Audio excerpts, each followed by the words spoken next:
Bonjour, je m'appelle Olivier, je suis conseiller technique à la Fédération française de la montagne et de l'escalade et je vais vous parler du bulletin d'estimation du risque d'avalanche. C'est un bulletin qui est publié quotidiennement par Météo France et qui permet d'évaluer le risque en dehors des domaines skiables.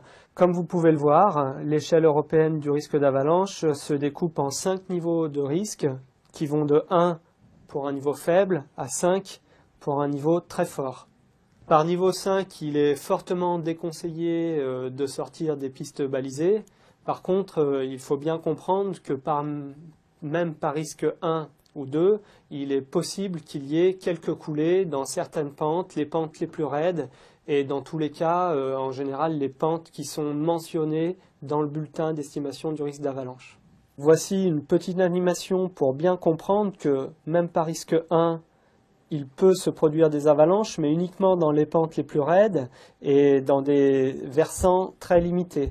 Par risque 2, il y a plus de versants concernés et les avalanches sont de plus grande ampleur, et ainsi de suite, allant jusqu'au niveau 5, où le risque est à peu près généralisé et peut atteindre les infrastructures comme les routes et les habitations.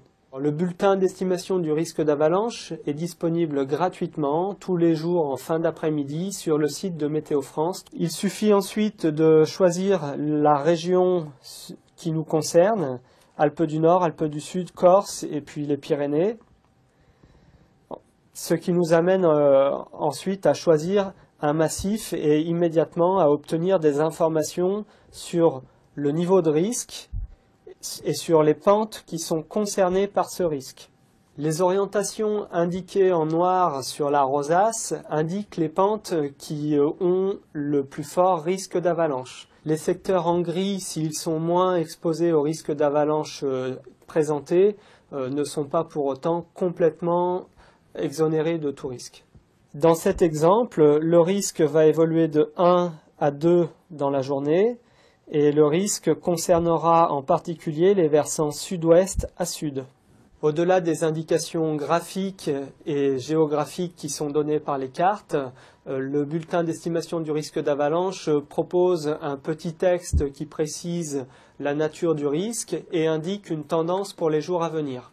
Voilà, vous en savez maintenant un petit peu plus sur le bulletin d'estimation du risque d'avalanche et je vous encourage à le consulter systématiquement avant d'envisager une sortie en dehors des pistes.